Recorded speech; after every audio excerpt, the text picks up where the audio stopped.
Hello बच्चे, कैसे आप सब? I hope all of you must be very good. आइएगा बेटा, आज हम एक नया एक्ट शुरू करते हैं, LLP, लिमिटेड लायबिलिटी पार्टनरशिप। पहले इस एक्ट को समझने के लिए हम ये एक्ट क्यों बनाया गया उसके कारण जानते हैं। सर, LLP आने से पहले इंडियन सिस्टम में बहुत सारी कमियां थी।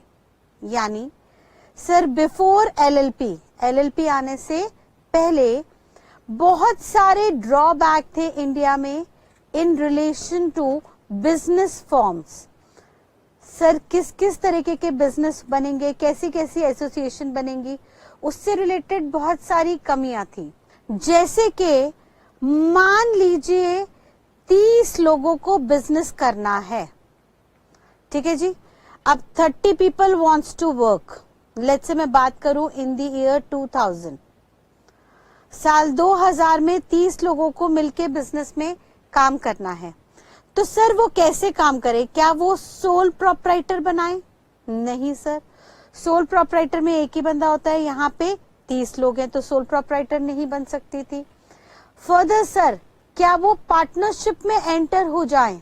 नहीं सर, वो भी पॉसिबल नहीं है, क्योंकि उन दिनों पार्टनरशिप में मैक्सिमम 20 पार्टनर्स हो सकते थे।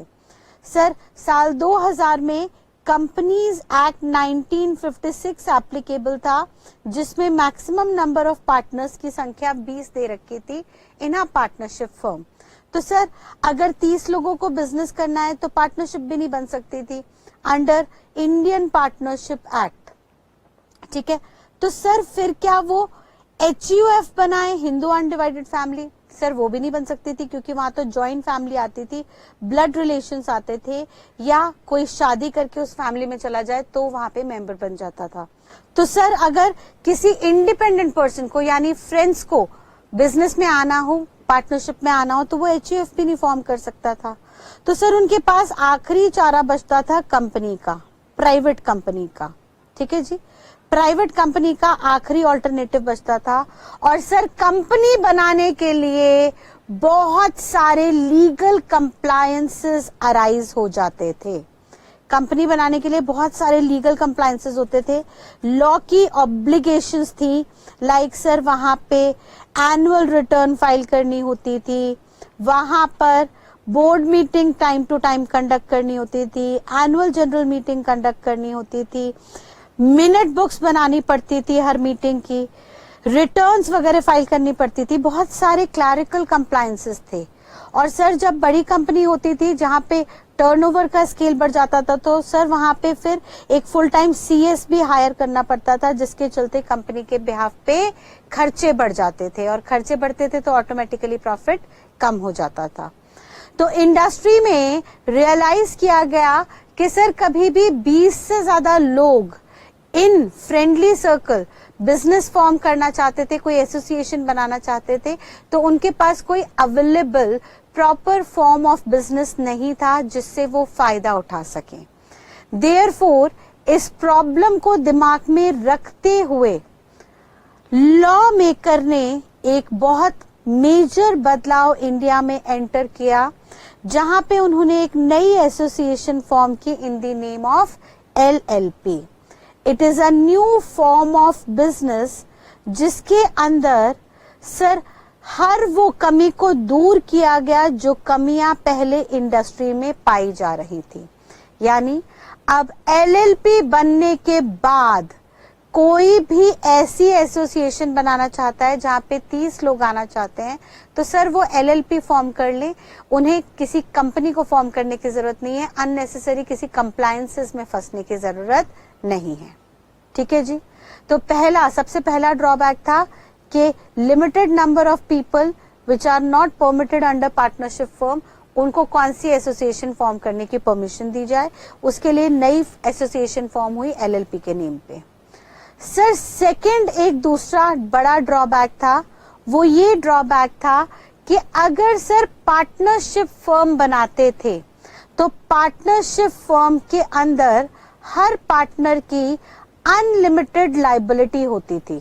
यहाँ पे हर पार्टनर की अनलिमिटेड लाइबिलिटी होती है। ठीक है, आज भी पार्टनरशिप फॉर्म इंडिया में एप्लीकेबल है, यानी ऐसा नहीं हुआ कि एलएलपी बनने के बाद पार्टनरशिप खत्म कर दी, नहीं सर। आज भी इंडियन पार्टनरशिप एक्ट 1932 के तहत आप कोई भी नॉर्मल पार्टनरशिप फॉर्म कर सकते हो, जहां पे हर पार्टनर की लाइबिलिटी अनलिमिटेड हो जाती है। यानी कल को फर्म के अंदर अगर पैसों की जरूरत है तो हर पार्टनर को अपने कैपिटल कंट्रीब्यूशन रेशियो में पैसा लगाना पड़ेगा, अपने घर से पैसा लाना पड़ेगा। और तो और सर, पार्टनरशिप फर्म में हर पार्टनर एक दूसरे के बिहाफ पे एज एन एजेंट काम करता है, एज वेल एज हर दूसरे पार्टनर के लिए एज अ प्रिंसिपल बन जाता है, लायबल बन जाता है। यानी सर अगर एक पार्टनर गलती कर रहा है, एक पार्टनर की वजह से लॉसेस हो रहे हैं, तो उन लॉसेस को बाकी सब पार्टनर्स को भरना पड़ रहा है, भरपाई करनी पड़ रही है, कंपनसेट करना पड़ रहा है। तो सर ये थोड़ा सा टेक्निकल टीडियस इश्यू था। इंडस्ट्री में बहुत से लोग ऐसे जुड़ना चाहते थे जो अपनी लाइबिलिटी लिमिटेड करना चाहते थे। तो सर अगेन एलएलपी फॉर्म किया गया, ये बात को ध्यान में रखते हुए कि अगर कभी भी किसी एसोसिएशन के अंदर जो उसके मेंबर्स हैं वो अपनी लाइबिलिटी लिमिटेड रखना चाहते हैं, यानी हर मेंबर अपने अपने काम की जिम्मेदारी लेना चाहता है, किसी और को अपने काम की जिम्मेदारी नहीं देना चाहता, तो उसके लिए बेहतर होगा इस तरीके के एसोसिएशन बना ले जिसको गवर्नमेंट ने नाम दिया एलएलपी का। ठीक है जी। देन जो थर्ड ड्रॉबैक था वो ये ड्रॉबैक था कि सर बड़ी बड़ी globally multinational companies, multinational partnership firms India के साथ कम जुड़ना चाहती थी। सर बहुत सारी फॉरेन बेस्ड फर्म्स हैं लाइक केपीएमजी, डेलॉयट, पीडब्ल्यूसी एटसेट्रा एटसेट्रा एटसेट्रा, जो इंटरनेशनल लेवल पे काम कर रही है और उनके पास 1000 से ज्यादा पार्टनर्स हैं।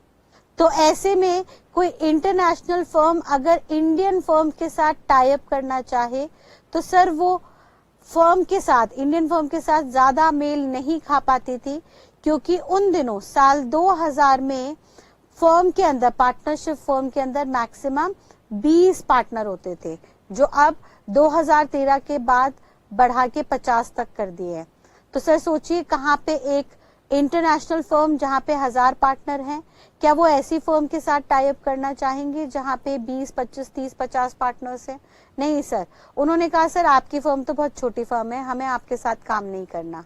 तो बेचारे इंडियन फर्म वाले कहने लगे सर हमारी क्या गलती है, हमारे यहाँ तो लॉ में रिस्ट्रिक्शन के चलते मजबूरी है कि हम 50 या 20 से ज्यादा पार्टनर्स नहीं ला सकते।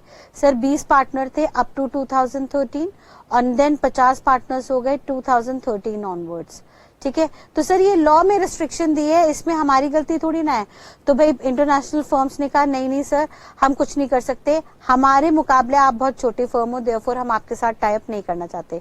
यानी अल्टीमेटली इस रिस्ट्रिक्शन के चलते हम ग्लोबली बैकवर्ड होते चले गए सर, हम पिछड़ते चले गए, बड़ी बड़ी ग्लोबल एजेंसीज हमारे साथ नहीं जुड़ रही थी, ये हमें एक मेजर ड्रॉबैक दिखा। तो अगेन हमने एक नई बिजनेस फॉर्म बनाने की सोची in the name of LLP, जहां पे हमने मैक्सिमम नंबर ऑफ मेंबर्स पे कोई रिस्ट्रिक्शन नहीं डाली।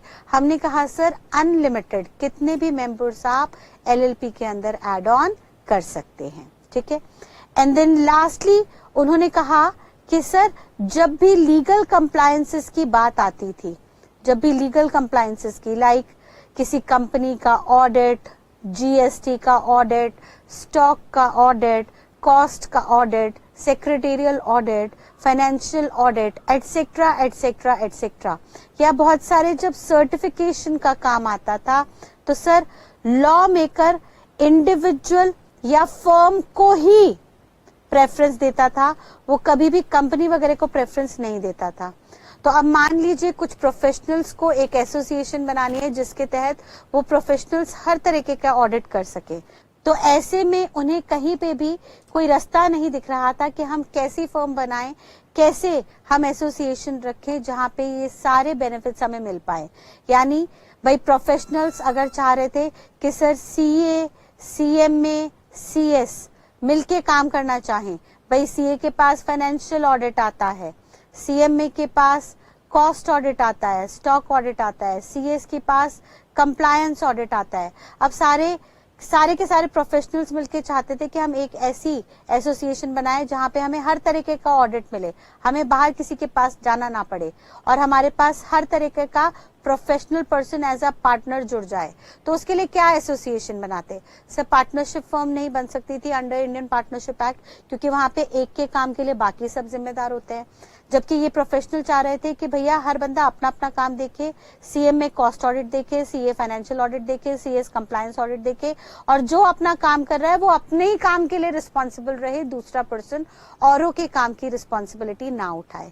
तो ऐसे में कोई एसोसिएशन नहीं बन पा रही थी और इंडस्ट्री में बहुत बड़ी कंफ्यूजन चल रही थी, जिसको एक कमिटी ने रिजॉल्व किया, which is known as JJ Irani committee. Sir ये वही कमिटी है जिन्होंने कंपनीज एक्ट 2013 बनाया और इन्होंने ही एलएलपी फॉर्म किया। इस कमिटी ने एलएलपी जैसी एक ऑर्गेनाइजेशन, एक new form of business introduce किया, जिसमें वो सारे बेस्ट फीचर्स डाल दिए जो पुरानी एसोसिएशंस के अंदर एग्जिस्टेंस में थे। यानी सर प्राइवेट कंपनी के जो बेनिफिट्स थे, पार्टनरशिप फर्म के जो बेनिफिट्स थे, पब्लिक कंपनी के जो बेनिफिट्स थे, वो सारे के सारे इनके बेनिफिट्स उठाए और बेनिफिट्स उठा के एक नई एसोसिएशन बना दी in the name of LLP. यानी इन सारी एसोसिएशन में जो भी ड्रॉबैक्स थी, जो भी कमियां थी, उनको इग्नोर किया, उनको नजरअंदाज किया और सिर्फ उसके फायदे देखे और इन फायदों को एक नई तरीके की एसोसिएशन में डाल दिया, जिसको नाम दिया एलएलपी। ऑल्दो इस तरीके की एसोसिएशन 1972 से बनाने का प्रयास किया जा रहा था, लेकिन finally in the year 2005 JJ Irani committee के तहत ये एसोसिएशन फॉर्म की गई और कमिटी ने इस बात का ध्यान रखा कि सर जितनी भी एग्जिस्टिंग ऑर्गेनाइजेशन के जो बेस्ट फीचर्स थे उन सबको यहाँ पे इनकॉर्पोरेट किया जाए। यानी सर एक बड़ा सा जार लिया उन्होंने और जो भी पार्टनरशिप फर्म के बेस्ट फीचर्स थे, जो भी प्राइवेट कंपनी के बेस्ट फीचर्स थे, जो भी पब्लिक कंपनी के बेस्ट फीचर्स थे, उन सबको मिला के एक नई एसोसिएशन फॉर्म की इन द नेम ऑफ एलएलपी। और आज की डेट में ये सबसे ज्यादा सक्सेसफुल फॉर्म ऑफ बिजनेस है, स्पेशली उन लोगों के लिए जिन्हें पब्लिक से फंड रेज नहीं करने। यानी ये किसके लिए सबसे बेस्ट मानी गई है आज की डेट में? For those who does not want to raise funds from public, जिन्हें पब्लिक से पैसा नहीं मांगना, who does not want to raise funds from public. Sir जिन्हें पब्लिक से पैसा अरेंज ही नहीं करना, यानी आपस में ही फ्रेंड्स एंड फैमिली मिलके काम करना चाहते हैं, तो सर यहाँ पे एक तो मेंबर्स की कोई रिस्ट्रिक्शन नहीं रहेगी कि 20 हो या 50, आप कितने भी मेंबर्स रख लीजिएगा। प्लस यहाँ पे पब्लिक प्राइवेट कंपनी की तरह आपको कंप्लायंसेस करने की जरूरत नहीं है। जो बड़े बड़े कंप्लायंसेस थे वो आपको जरूरत नहीं है कि आप मिनट बुक्स बनाओ एटसेट्रा एटसेट्रा एटसेट्रा। ना ही सर यहाँ पे आपको कोई बैलेंस शीट वगैरह सेंड करनी होगी to the members every time.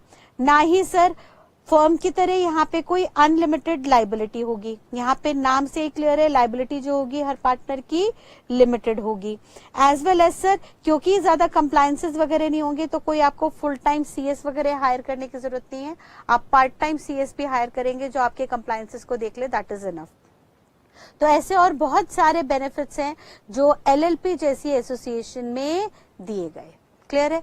तो आपको लॉजिक समझ में आया एलएलपी क्यों इंट्रोड्यूस की गई। और सर एलएलपी को फॉर्म किया गया साल 2005 के अंदर बाय जेजे ईरानी कमिटी। ऑल्दो ये फॉर्म हुई साल 2005 में, बट इसका लॉ जो बना वो साल 2008 के अंदर बन के आया, ईयर 2008 के अंदर बना। तो आइए देखते हैं, इससे रिलेटेड हम प्रोविजंस शुरू करते हैं अकॉर्डिंग टू लॉ। देखिएगा सबसे पहले sir limited liability partnership act year 2008, साल 2008 में ये एक्ट आया, जिसको फॉर्म कर लिया गया था साल 2005 में बाय जेजे ईरानी कमिटी, जिसको बनाना शुरू किया गया था in the year 1972 by other committees. बहुत सारी और कमिटीज बीच में होके गुजरी, लेकिन फाइनलाइजेशन जे ईरानी कमेटी ने ही किया। तो देखिएगा इससे रिलेटेड क्या क्या प्रोविजंस आए। सबसे पहले हम देखते हैं इंट्रोडक्शन पार्ट। उन्होंने कहा सर कि ये जो एक्ट बना है LLP limited liability partnership act, this shall be applicable to whole of India. Sir ये पूरी की पूरी इंडिया पे लागू होगा, including Jammu and Kashmir. Whereas sir जो इंडियन पार्टनरशिप एक्ट हुआ करता था वो जम्मू एंड कश्मीर पे एप्लीकेबल नहीं होता था, ठीक है। लेकिन ये एक्ट साल 2008 में आया तो सर पूरी इंडिया में एप्लीकेबल हुआ, इंक्लूडिंग जम्मू कश्मीर। इसमें सर जो फर्म बनाई जा रही है पार्टनर्स की, उसको इनकॉर्पोरेट करना बहुत जरूरी है। इनकॉर्पोरेशन का मतलब होता है रजिस्ट्रेशन, यानी LLP के अंदर फर्म का registration is compulsory. Whereas Indian partnership act के तहत लॉ मेकर कहता है कि इंडियन पार्टनरशिप एक्ट में जो पार्टनरशिप फर्म बन रही है उसका रजिस्ट्रेशन कंपलसरी नहीं है। वहां पे ऑप्शन है, पार्टनर्स चाहे तो रजिस्ट्रेशन कराएं, पार्टनर्स चाहे तो रजिस्ट्रेशन छोड़ सकते हैं, बट LLP के केस में रजिस्ट्रेशन कंपलसरी है। और ये रजिस्ट्रेशन होगा अंडर LLP एक्ट 2008, ठीक है जी। ये एक्ट एप्लीकेबल कब हुआ? 31 मार्च 2009 ऑनवर्ड्स इस एक्ट को अप्लाई किया गया। यानी सर ये एक्ट भले ही 2008 में आ गया था, बट इसकी एप्लीकेबिलिटी 2009 से दी गई, सो दैट इंडस्ट्री में प्रोफेशनल्स और बिजनेस पर्सन समझ जाएं कि ये किस तरीके की ऑर्गेनाइजेशन है, किस तरीके की एसोसिएशन है और इसको कैसे इंडस्ट्री में इम्प्लीमेंट करना है। फिर फर्दर उन्होंने कहा कि सर जो पहली इंडिया की LLP थी, फर्स्ट LLP जो बनी वो 2 अप्रैल को ही बन गई। यानी देखिए 31 मार्च को लॉ आया और 2 दिन के अंदर अंदर दूसरे दिन में ही LLP बन गई। यानी कितने लोग बेसब्री से इस फॉर्म का इंतजार कर रहे थे। जैसे ही लॉ बना इमीडिएटली लोगों ने इस फॉर्म को बनाना, रजिस्टर कराना शुरू कर दिया। और ये बनी किसकी रिकमेंडेशन पे थी? Sir J Irani committee in the year 2005 की रिकमेंडेशंस पे ये बिजनेस फॉर्म बनाई गई थी, ठीक है जी। अब LLP होती क्या है बेसिकली? उन्होंने कहा it is an alternative corporate business vehicle. Corporate मतलब होता है कंपनी, तो कंपनी का एक ऑल्टरनेटिव है बेसिकली, हम कह दें तो। सर जैसे कंपनी में शेयर होल्डर्स की लाइबिलिटी लिमिटेड होती है, ऐसे ही यहाँ पे पार्टनर्स की लाइबिलिटी लिमिटेड होगी। जैसे कंपनी में रजिस्ट्रेशन कंपलसरी होता है और रजिस्ट्रेशन होने के बाद कंपनी जो है एग्जिस्टेंस में आती है, उसकी सेपरेट लीगल एंटिटी हो जाती है, वैसे ही सर LLP का रजिस्ट्रेशन कंपलसरी होगा एंड आफ्टर रजिस्ट्रेशन LLP भी एक सेपरेट लीगल एंटिटी बन जाएगी। लाइक कंपनी, इसकी भी परपेचुअल सक्सेशन चलेगी, यानी पार्टनर्स रहे ना रहे LLP हमेशा चलती रहेगी, ठीक है जी। तो सर ये कंपनी की तरह ही एक ऑल्टरनेटिव बिजनेस का व्हीकल है, एक तरीके की गाड़ी है, एक तरीके का बिजनेस फॉर्म है जिसपे आप बिजनेस चला सकते हो। लेकिन कंपनी और इसमें फर्क क्या होगा? सर कंपनी के अंदर लीगल कंप्लायंसेस बहुत ज्यादा होंगे, मिनट बुक्स बनाओ, तरह तरह के रजिस्टर्स मेंटेन करो, रिटर्न फाइल करो। Whereas in the case of LLP ये सारे काम करने की जरूरत नहीं है, क्योंकि सर यहाँ पे आप इन जनरल पब्लिक से पैसा रेज नहीं कर रहे। कंपनी के केस में पब्लिक से फंड्स रेज किए जाते हैं, देयरफॉर वहां पे कंप्लायंसेस बहुत ज्यादा होते हैं in order to protect the interest of general public. Whereas in case of LLP यहाँ पे जनरल पब्लिक का पैसा इन्वॉल्व ही नहीं है, यहाँ पे तो फैमिली एंड फ्रेंड्स मिलके बिजनेस चला रहे हैं। देयरफॉर यहाँ पे कंप्लायंसेस सरकार कम भी कर देगी तो भी कोई दिक्कत नहीं है, क्योंकि जिनका इंटरेस्ट इन्वॉल्व है वो ऑलरेडी बिजनेस में पार्टिसिपेट कर रही हैं, ठीक है जी। देन फर्दर वो कहता है सर यहाँ पे जो लाइबिलिटी होगी हर मेंबर्स की वो लिमिटेड होगी। ये सबसे इंपॉर्टेंट फैक्ट है, सबसे इंपॉर्टेंट डिसीजन है कमेटी का, जिसके चलते बहुत सारी बिजनेस एसोसिएशंस यहाँ पे फॉर्म हो जाएंगी। और इस बात को इतना हाईलाइट किया गया कि सर इस लॉ का नाम ही रख दिया गया limited liability partnership act. Then thirdly वो कहता है सर इस पार्टनरशिप को फॉर्म करने के लिए, इस बिजनेस फॉर्म को तैयार करने के लिए आपको एक डॉक्यूमेंट तैयार करना होगा जिसे हम कहेंगे लिमिटेड लाइबिलिटी पार्टनरशिप एग्रीमेंट। ये एक एग्रीमेंट होगा। It is just like memorandum of association जैसा कंपनी में बनता है। सर जिन्होंने कंपनी लॉ पढ़ा है गुड, जिन्होंने नहीं पढ़ा उन्होंने 12th में बिजनेस स्टडीज के अंदर प्रोविजन देखे होंगे कि कोई भी कंपनी जब बनती है तो कंपनी का पूरा स्टेटस, कंपनी का नाम क्या है, उसका ऑब्जेक्ट क्या है, उसमें कितने मेंबर्स हैं, उसमें कितना कैपिटल कंट्रीब्यूट किया जा रहा है, एटसेट्रा एटसेट्रा एटसेट्रा, ये सारी इंफॉर्मेशन मेमोरेंडम ऑफ एसोसिएशन के अंदर दी जाती है। तो जैसे कंपनी की सारी डिटेल्स मेमोरेंडम में होती है, एमओए के अंदर होती है, वैसे ही एलएलपी की सारी इंफॉर्मेशन एक एग्रीमेंट में होती है जिसको हम एलएलपीए कहते हैं।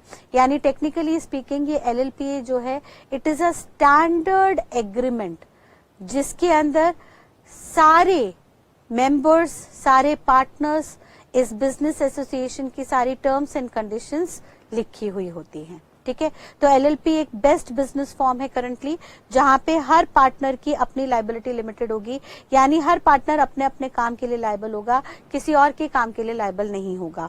तो यहाँ पे मल्टी प्रोफेशनल फर्म्स भी बननी शुरू हो गई इसके तहत, यानी सीए सीएमए सीएस को फर्म बनानी है तो they are most welcome. Sir तीनों मिलकर एक फर्म बना सकते हैं जहां पे सारे कॉर्पोरेट कंप्लायंसेस, सारे बिजनेस वर्क देखे जाएंगे। बट ये बात अलग है कि सर सीए को जो जो काम दिया गया है लाइक स्टैट्यूटरी ऑडिट वगैरह, सिर्फ वो अपना काम करेगा और अपने काम के लिए लायबल होगा, यानी उसके काम में अगर कोई फॉल्ट पाया गया तो सिर्फ उसकी लायबिलिटी होगी, बाकी पार्टनर्स लायबल नहीं होंगे। सिमिलरली सीएमए को बोला गया कॉस्ट ऑडिट करो, स्टॉक ऑडिट करो, तो भाई साहब आप सिर्फ और सिर्फ अपना काम करोगे और अपने काम के लिए लायबल होगे। एंड देन सीएस को बोला गया आप सेक्रेटेरियल ऑडिट करो, कंप्लायंसेस देखो, लीगल कंप्लायंसेस, तो आपका काम सिर्फ और सिर्फ अपने प्रोफेशन से रिलेटेड होगा, बाकियों के काम के लिए आप जिम्मेदार नहीं हो। ठीक है जी। तो यहाँ पे सर बिजनेस एसोसिएशन के अंदर जो भी मेंबर्स होंगे उनको बहुत तरीके के बेनिफिट्स दिए जाएंगे। देखिएगा इसके क्या क्या फीचर्स है एलएलपी के। सर सबसे पहले तो यहाँ पे जैसे ही एलएलपी का रजिस्ट्रेशन होगा वो एक बॉडी कॉर्पोरेट बन जाएगी, सेपरेट लीगल एंटिटी कहलाएगी। अब ये बॉडी कॉर्पोरेट क्या होता है? सर बॉडी कॉर्पोरेट किसी भी ऐसी एसोसिएशन को हम बुलाते हैं जिसके अंदर 4 फीचर्स होते हैं। पहला फीचर सर उसका रजिस्ट्रेशन होना चाहिए किसी भी पर्टिकुलर स्टैट्यूट या एक्ट में। एक्ट को हम स्टैट्यूट भी बुलाते हैं, तो वो कह रहा है सर स्टैट्यूट होना चाहिए, एक पर्टिकुलर लॉ होना चाहिए जिसके तहत इस एसोसिएशन का रजिस्ट्रेशन कंपलसरी होना चाहिए। सेकेंडली सर रजिस्ट्रेशन होने के बाद इस एसोसिएशन की सेपरेट लीगल एंटिटी हो जाती है, यानी लॉ की निगाह में इसका अपना अस्तित्व होता है। लाइक जैसे एक कंपनी है सर, कंपनी में पैसा डालते हैं शेयर होल्डर्स और उस पैसे की मैनेजमेंट देखता है बोर्ड ऑफ डायरेक्टर्स, लेकिन board of directors, share holders और कंपनी ये तीनों अलग अलग एंटिटी होती हैं। यानी कल को share holders, existing share holders रहे ना रहे, एग्जिस्टिंग बोर्ड ऑफ डायरेक्टर्स रहे ना रहे, कंपनी हमेशा चलती रहेगी। जैसे हम रिलायंस की बात करें तो सर रिलायंस धीरू भाई अंबानी ने बनाई थी और उस वक्त कितने लोगों को एज अ शेयर होल्डर जोड़ा था जो शायद आज की डेट में एग्जिस्टेंस में ना हो। खुद धीरू भाई अंबानी जी भी अब एग्जिस्टेंस में नहीं है, लेकिन रिलायंस का बाल भी बाका नहीं हुआ, रिलायंस आज भी एज इट इज वर्क कर रही है। तो जस्ट लाइक कंपनी, एलएलपी भी कुछ इसी तरह से काम करेगी। एलएलपी का जैसे ही रजिस्ट्रेशन हो जाएगा उसका अपना अस्तित्व होगा, उसमें जो भी पार्टनर्स है, जो भी मैनेजमेंट है वो आज है कल नहीं है, आज की मैनेजमेंट, आज के पार्टनर्स कल रहे ना रहे, लेकिन फिर भी एलएलपी परपेचुअली आगे चलती रहेगी, उसकी एग्जिस्टेंस हमेशा के लिए मानी जाएगी जब तक उसको जानबूझ के वॉलंटरीली बंद ना किया जाए। ठीक है जी।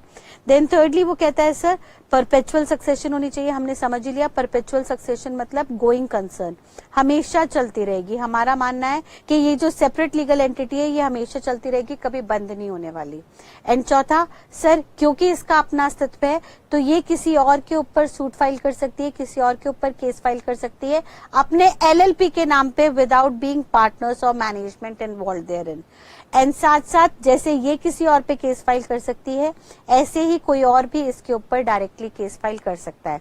यानी मान लीजिए एक एलएलपी ने एक क्रेडिटर के साथ कुछ ट्रांजैक्शन की और क्रेडिटर का पैसा देने से मना कर दिया, तो क्रेडिटर एलएलपी के अगेंस्ट कोर्ट में केस फाइल करेगा, ना कि एलएलपी के पार्टनर्स के अगेंस्ट। सब पार्टनर्स की लायबिलिटी तो लिमिटेड है, सिर्फ और सिर्फ जो केस फाइल होगा वो एलएलपी के नाम पे होगा। Whereas on the other side अगर डेटर है, डेटर को माल उधार पे दिया एलएलपी ने और डेटर पैसा नहीं चुका रहा, तो एलएलपी डेटर के अगेंस्ट कोर्ट में सूट फाइल कर सकती है, केस फाइल कर सकती है इन द नेम ऑफ एलएलपी। वहां पे पार्टनर्स के नाम की कोई इन्वॉल्वमेंट नहीं होगी। ठीक है जी। तो हमने ये देख ही लिया, जिस ऑर्गेनाइजेशन में ये 4 फीचर्स होते हैं वो ऑर्गेनाइजेशन बॉडी कॉर्पोरेट कहलाई जाती है। और एलएलपी भी एक बॉडी कॉर्पोरेट है जिसमें परपेचुअल सक्सेशन चलती रहेगी। सर हमारा मानना है ये गोइंग कंसर्न है, हमेशा चलती रहेगी जब तक आप इसको बंद नहीं करेंगे। देन नेक्स्टली वो कह रहा है इसमें सर कम से कम 2 लोग होने जरूरी है, मिनिमम 2%। ऑब्वियस सी बात है, जब पार्टनरशिप बना रहे हैं तो 2 लोगों का होना जरूरी है, अकेला एक बंदा कभी भी पार्टनरशिप नहीं बना सकता। लेकिन यहाँ पे अनलाइक नॉर्मल पार्टनरशिप एक एडिशनल कंडीशन डाली गई और लॉ मेकर ने कहा कि सर कोई भी 2 लोग आ सकते हैं यहाँ पे, लेकिन उन दोनों में से एक बंदा इंडियन रेजिडेंट होना जरूरी है।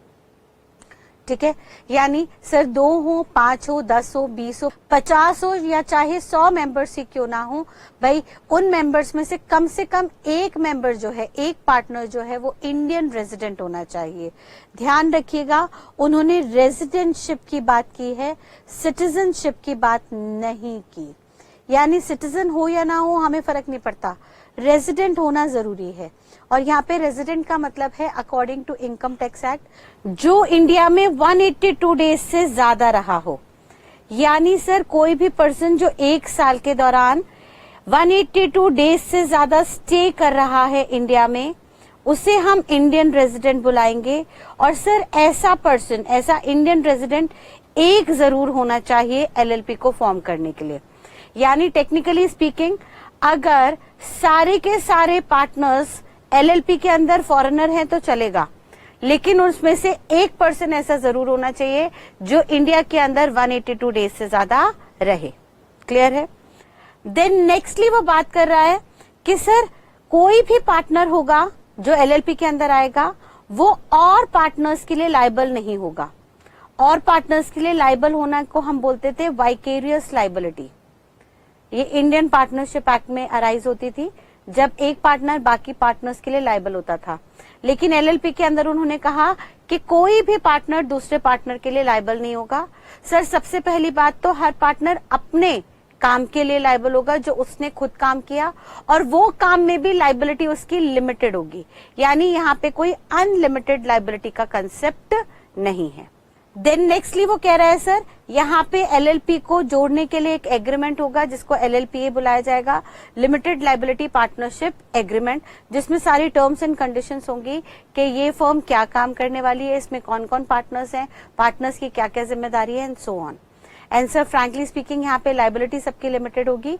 यानी सिंपल सी बात, फर्म में पार्टनर अगर 4 हैं A B C D, तो चारों के चारों पार्टनर अपने अपने काम के लिए लायबल होंगे। जो एक पार्टनर ने, ए ने जो काम किया वो अपने लिए लायबल होगा, बी ने जो काम किया वो अपने लिए लायबल होगा, सी ने जो काम किया वो अपने लिए लायबल होगा, डी ने जो काम किया वो अपने लिए लायबल माना जाएगा। यानी कोई एक दूसरे के लिए जिम्मेदार नहीं होगा। प्लस जो भी लायबिलिटी इनकी होगी अपने अपने कामों की, वो भी लिमिटेड होगी। यानी उनको जो रेंज दी गई है, उनको जो जिम्मेदारी अलॉट की गई है, सिर्फ उसी लिमिट के अंदर वो लायबल होंगे। अगर कल को फर्म में कोई जिम्मेदारी आ गई तो ये पार्टनर्स घर से पैसे लगाने के लिए लायबल नहीं है, इनको अनलिमिटेडली किसी भी चीज के लिए रिस्पॉन्सिबल होने की जरूरत नहीं है, जैसा कि नॉर्मल पार्टनरशिप में होता था जहां पे हर पार्टनर एक दूसरे के काम के लिए लायबल होता था, वो भी अनलिमिटेडली। तो सर वहां पे यानी नॉर्मल पार्टनरशिप में और एलएलपी में ये जमीन आसमान का डिफरेंस आ गया। देन नेक्स्टली वो कह रहा है सर एलएलपी के अंदर सेंट्रल गवर्नमेंट को पावर दी जाएगी इंटरवीन करने की। यानी यहाँ पे सेंट्रल गवर्नमेंट एलएलपी को सुपरवाइज करेगी सो दैट कोई भी पार्टनर अपनी पावर का मिसयूज ना करे। ठीक है जी। तो टेक्निकली स्पीकिंग सेंट्रल गवर्नमेंट के अंदर आरओसी बॉडी आती है, रजिस्ट्रार ऑफ कंपनीज। एलएलपी के लिए अलग से कोई रजिस्ट्रार नहीं बना, एलएलपी भी रजिस्ट्रार ऑफ कंपनी के पास ही रजिस्ट्रेशन के लिए जाती है और कंपनीज भी रजिस्ट्रार ऑफ कंपनी के पास जाती हैं।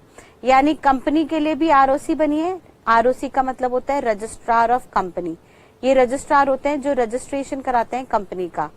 तो भाई जब एलएलपी बनी तो उन्होंने अलग से कोई और रजिस्ट्रार नहीं बनाया, उन्होंने रजिस्ट्रार ऑफ कंपनी को ही ये रिस्पॉन्सिबिलिटी दी, यानी आरओसी के पास ही कंपनी रजिस्ट्रेशन कराने जाती है और एलएलपी भी रजिस्ट्रेशन कराने जाती है। और क्योंकि आरओसी दोनों को ही रजिस्टर करी है, देयरफॉर आरओसी दोनों को सुपरवाइज भी करती है, दोनों के ऊपर कंट्रोल चेक भी रखती है, रेगुलेट भी करती है, सो दैट ये दोनों बॉडीज अपनी पावर का मिसयूज ना करें, लोगों को बेवकूफ ना बनाएं, कोई मिसकम्युनिकेशन ना करें। ठीक है जी। देन लास्टली वो कहता है Indian partnership act is not applicable on LLP, यानी टेक्निकली वो कहना चाह रहा है कि सर भले ही एलएलपी एक्ट आ गया है 2008 में, लेकिन इसका मतलब ये नहीं है कि इंडियन पार्टनरशिप एक्ट खत्म हो गया है। जो इंडियन पार्टनरशिप एक्ट 1932 है वो आज भी एज इट इज एप्लीकेबल है, और लिमिटेड लायबिलिटी पार्टनरशिप एक्ट भी एज इट इज एप्लीकेबल है। इसके तहत जो अलग अलग एसोसिएशंस फॉर्म होंगी, बिजनेस फॉर्म होंगे, सर वो इंडिपेंडेंट होंगे ऑफ ईच अदर। इन दोनों का आपस में कोई लेना देना नहीं है।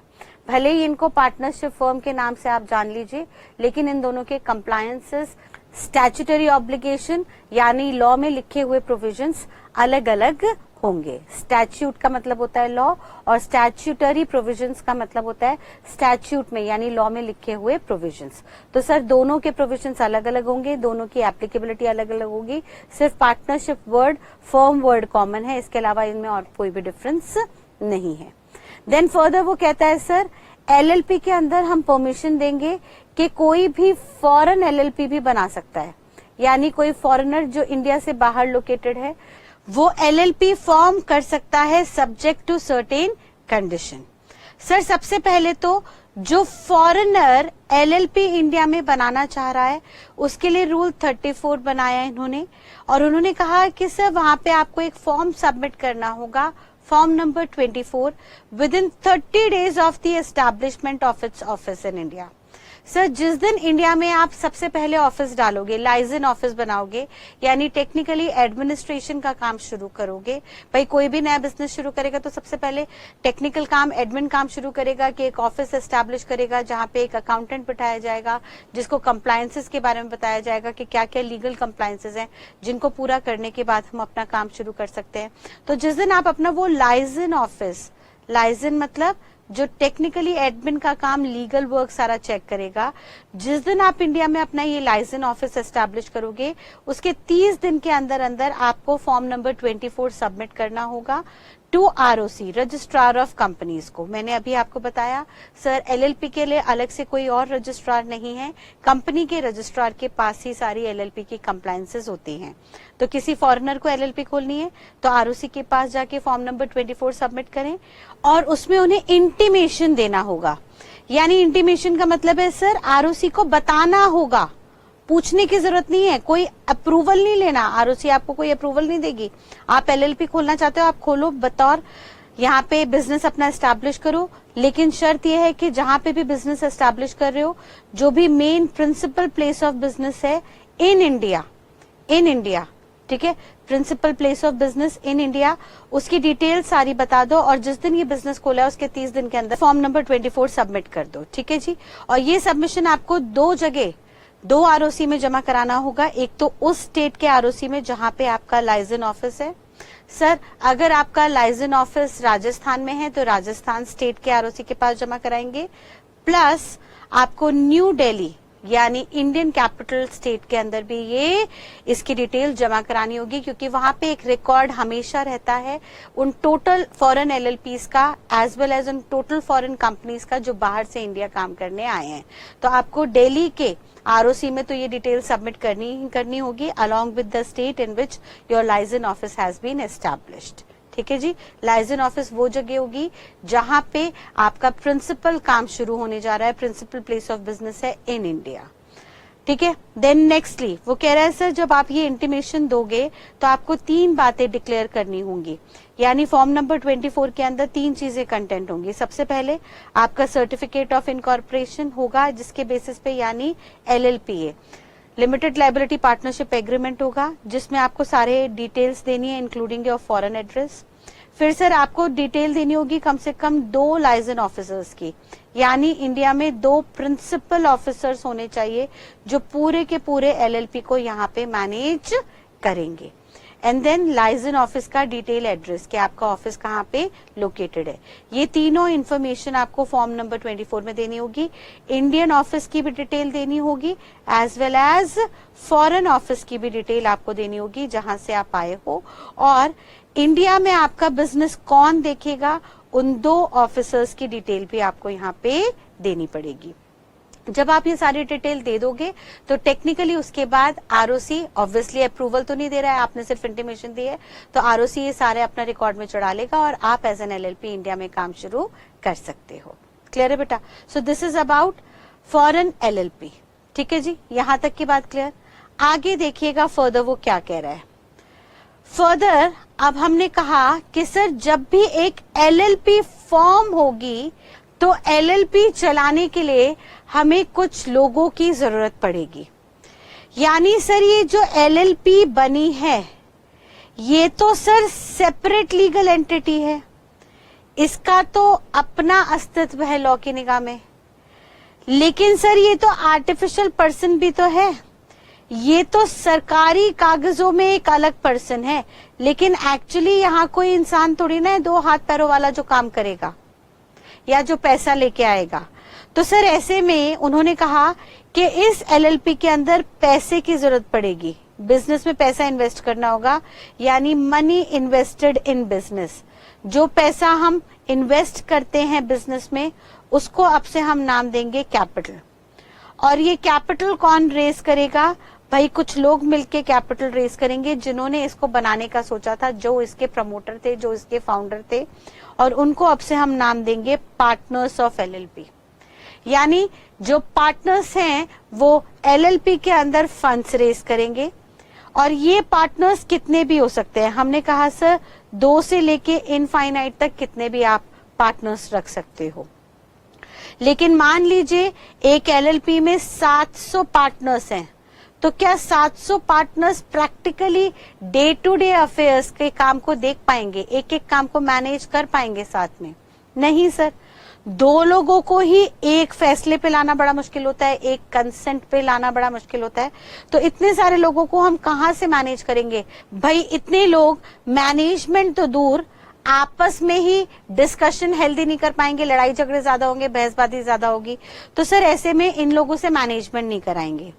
इनको कहा गया कि भैया आप पैसे रेज करो और आप लोग एक मैनेजमेंट को सिलेक्ट करो, कुछ लोगों को अपॉइंट करो to manage the day to day affairs of the business. और फिर ये पार्टनर्स जिन्होंने फर्म के अंदर पैसा डाला है वो फिर मैनेजमेंट कंडक्ट करने के लिए, मैनेजमेंट को हैंडल करने के लिए कुछ लोगों को इलेक्ट करेंगे जिनको अब से हम नाम देंगे डेजिग्नेटेड पार्टनर्स। यानी ध्यान रखिए एलएलपी कुछ कुछ कंपनी की तरह है। जैसे कंपनी में कंपनी के अपने सेपरेट लीगल एंटिटी के फीचर्स होते हैं, लेकिन कंपनी में पैसा कौन रेज करता है? Share holders. तो जैसे शेयर होल्डर्स कंपनी में पैसा रेज करते हैं वैसे ही एलएलपी के अंदर पार्टनर्स पैसा रेज करेंगे। और जैसे कंपनी की day to day affairs board of directors manage करते हैं वैसे ही एलएलपी के अंदर हम डेजिग्नेटेड पार्टनर्स को अपॉइंट करेंगे जिनकी जिम्मेदारी होगी डे टू डे अफेयर्स को मैनेज करना, बिजनेस को मैनेज करना। यानी अब से हम दिमाग में बैठा लेते हैं कि भाई अब से 3 एलिमेंट होंगे एक एलएलपी के अंदर। पहला होगा खुद एलएलपी, दूसरा उसके अंदर के पार्टनर्स, और तीसरा उसकी मैनेजमेंट यानी डेजिग्नेटेड पार्टनर्स। और ये तीनों सेपरेट लीगल एंटिटी होंगे, यानी तीनों अलग अलग माने जाएंगे। तो तीनों के क्या क्या रोल होंगे, क्या क्या राइट्स होंगे, क्या क्या ड्यूटीज होंगे, हम एक एक करके आगे समझते हैं। ठीक है जी। तो 3 एलिमेंट हो गए एलएलपी के अंदर। सबसे पहला LLP itself, separate legal entity जो रजिस्टर्ड होते ही एग्जिस्टेंस में आ गया। लेकिन सर ये भले ही लॉ की निगाह में सेपरेट है, इसके नाम पे आप काम कर सकते हो, बट ये एक आर्टिफिशियल पर्सन है, देयरफॉर इसमें काम करने के लिए हमें एक्चुअल लोगों की जरूरत पड़ेगी। और वो एक्चुअल लोग यहाँ पे जुड़ेंगे, वो लोग जो एलएलपी के अंदर पैसा लगाएंगे, मनी इन्वेस्ट करेंगे, कैपिटल कंट्रीब्यूट करेंगे, उन लोगों को हम नाम देंगे पार्टनर्स। क्योंकि सर ये पार्टनरशिप फर्म है। और सर वो लोग जो इस पैसे को मैनेज करेंगे उनको हम नाम देंगे डेजिग्नेटेड पार्टनर्स, क्योंकि technically LLP is a mixture of partnership firm and company, उन दोनों के फीचर्स इन्वॉल्व हैं। तो सर यहाँ पे पार्टनरशिप फर्म के नाम पे है, देयरफॉर जो मेंबर्स हैं उनको पार्टनर्स और मैनेजमेंट को डेजिग्नेटेड पार्टनर्स का नाम दिया जाएगा। ऑल्दो प्रैक्टिकली ये कंपनी की तरह काम करेंगे, जहां पे partners as a shareholder capital contribute करेंगे और designated partners as board of directors manage करेंगे। ठीक है जी। तो अब ये 3 एलिमेंट हैं, इन तीनों एलिमेंट को हम एक एक करके देखने जा रहे हैं। आइए सबसे पहले हम शुरू करते हैं पार्टनर्स से। सर पार्टनर्स कौन होते हैं, उनका क्या क्या काम होता है एलएलपी के अंदर, एक एक करके देखिएगा। सर पार्टनर्स वो लोग हैं जो पैसा इन्वेस्ट कर रहे हैं, ठीक है, यानी सबसे पहली उनकी जिम्मेदारी आती है कैपिटल कंट्रीब्यूशन की। They are the people who invest money in business, who invest money in business of LLP।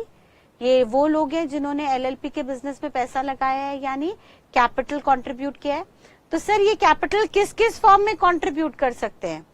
Sir ये यहाँ पे टेंजिबल इंटेंजिबल गुड्स दे सकते हैं, यानी सर टेंजिबल के नाम से लेट्स से लैपटॉप, कोई मशीनरी, कोई equipment, typewriter, printer etcetera etcetera यहाँ पे दे सकते हैं। या इनटेंजिबल का मतलब सर कोई पार्टनर अपनी गुडविल लेके आ सकता है कि भाई मेरा बहुत नाम है इंडस्ट्री में और मैं अपनी गुडविल, अपना नाम आपके साथ जोड़ रहा हूं, अब मेरा नाम आपके साथ जुड़ा है तो ऑटोमेटिकली आपका बिजनेस आगे बढ़ेगा ही बढ़ेगा। फॉर एग्जाम्पल एक छोटा सा एग्जाम्पल ले लेते हैं कि लेट्स से कुछ फ्रेश अकाउंटेंट्स ने, लेट्स से कुछ chartered newly qualified chartered accountants, newly qualified cost accountant and newly qualified company secretary ने एक एलएलपी फॉर्म की। लेकिन सर ये तीनों के तीनों ही फ्रेशर थे और इन्हें आगे बैंक की एम्पैनलमेंट में आना था, बैंक का ऑडिट उठाना था, बैंक के कंप्लायंसेस देखने थे। तो भाई बैंकर्स कहते हैं कि हम तो लेट्स से किसी पर्टिकुलर बैंक की पॉलिसी है कि हम भाई उन्हीं प्रोफेशनल्स को हायर करेंगे जिनके पास 15 साल का एक्सपीरियंस है।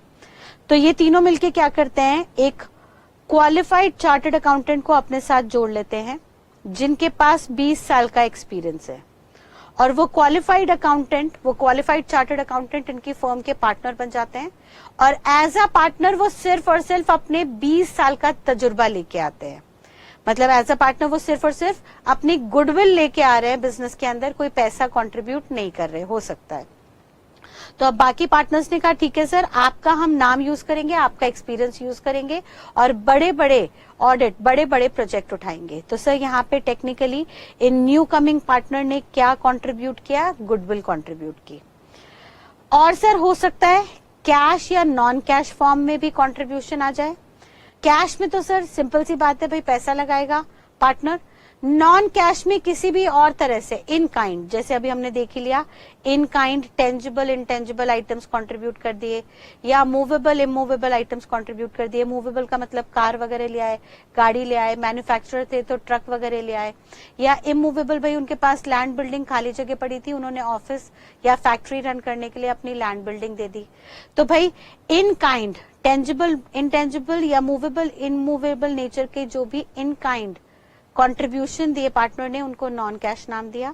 और सर नॉन कैश जब भी कंट्रीब्यूशन आया तो एलएलपी एक्ट कहता है कि सर फिर उस नॉन कैश कंट्रीब्यूशन को आपको वैल्यू कराना पड़ेगा। यानी सर मान लीजिए एक पार्टनर गुडविल लेके आया, भाई हमने कहा यहाँ पे एक सीनियर चार्टर्ड अकाउंटेंट गुडविल लेके आए, अपने 20 सालों का तजुर्बा हमारी फर्म में लेके आए। तो सर उनकी गुडविल जो जुड़ी है आपके साथ, उनकी गुडविल की वैल्यू को आपको वैल्यूएशन कराना पड़ेगा, उसकी वैल्यू निकालनी पड़ेगी। उनकी गुडविल की वैल्यूएशन होगी और वो वैल्यूएशन किसके द्वारा होगी, या तो चार्टर्ड अकाउंटेंट या कॉस्ट अकाउंटेंट के द्वारा। या ये वैल्यूएशन जो होगी आप करवा सकते हो by panel of valuers maintained by government.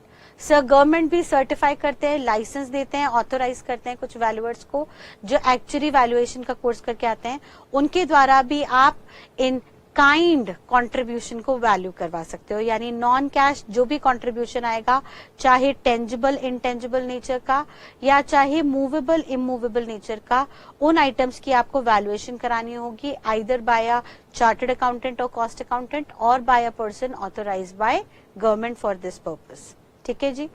Then secondly वो बात कर रहा है कि सर ये पार्टनर जब कैपिटल कंट्रीब्यूट करेंगे तो साथ साथ उनकी जो लाइबिलिटी होगी इस एलएलपी के अंदर वो लिमिटेड रहेगी। ये बात सेक्शन 27 ने कही। अगर आपको सेक्शन याद हो जाता है तो बहुत बढ़िया, सेक्शन नहीं भी याद होता है तो चिंता की बात नहीं है, आप मेन प्रोविजंस को ध्यान रखिएगा। वो कह रहा है सर हर पार्टनर की लाइबिलिटी एलएलपी के अंदर लिमिटेड होगी। भाई हम शुरू से देख रहे हैं ये तो फर्म बनाई इसलिए गई है कि सबकी लाइबिलिटी लिमिटेड रह सके।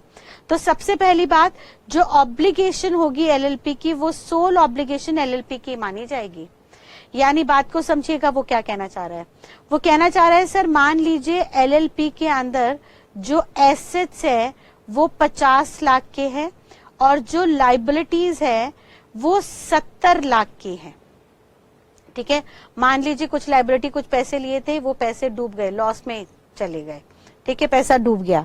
अब ऐसे में एलएलपी की लाइबिलिटीज एसेट से ज्यादा है, तो क्या हम सब पार्टनर्स को कहें, पार्टनर 1, पार्टनर 2, पार्टनर 3 को कहें कि भाई जो डेफिसिट है 20 लाख का वो अपने घर से लेके आइए? लॉ मेकर कहता है नहीं सर, यहाँ पे हर पार्टनर की लाइबिलिटी लिमिटेड है।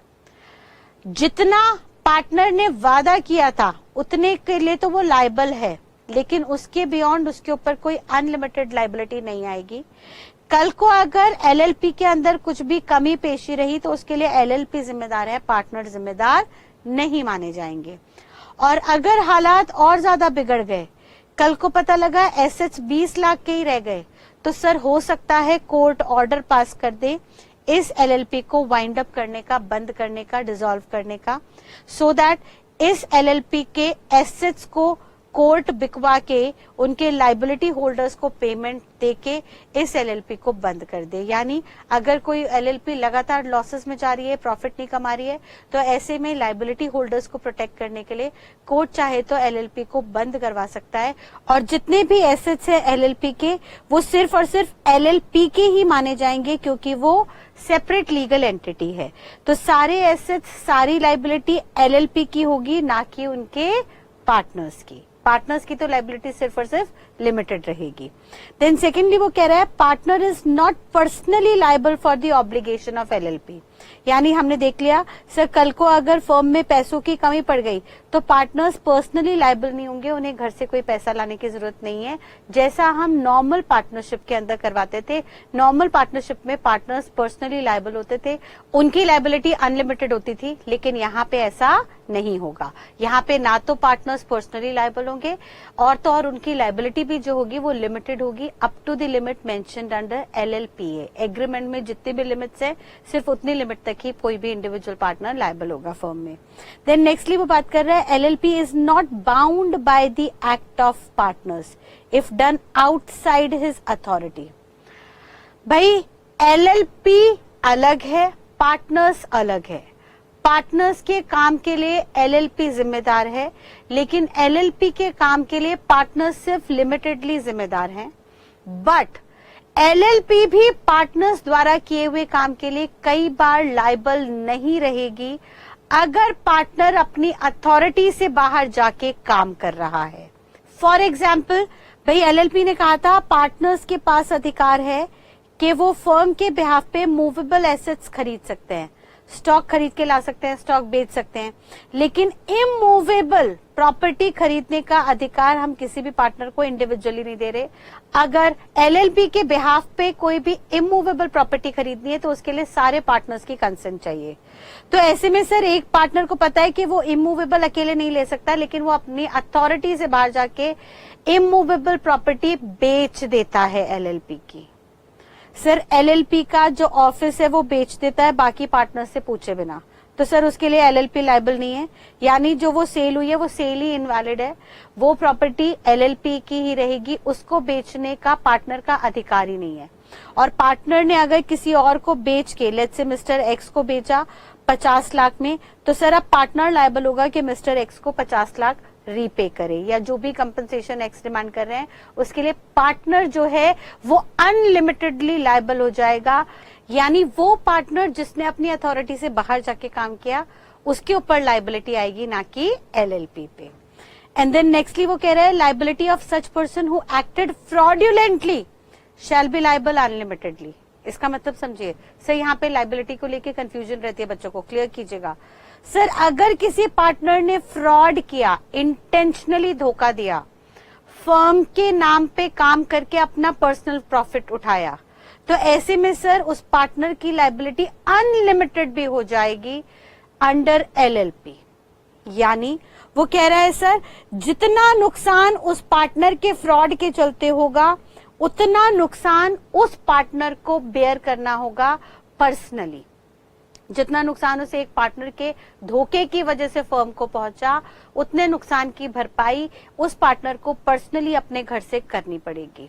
यानी ऐसे फ्रॉडुलेंट एक्ट में ये पार्टनर की लायबिलिटी तो अनलिमिटेड होगी होगी, अनलिमिटेड लायबिलिटी हो जाएगी अंडर एलएलपी।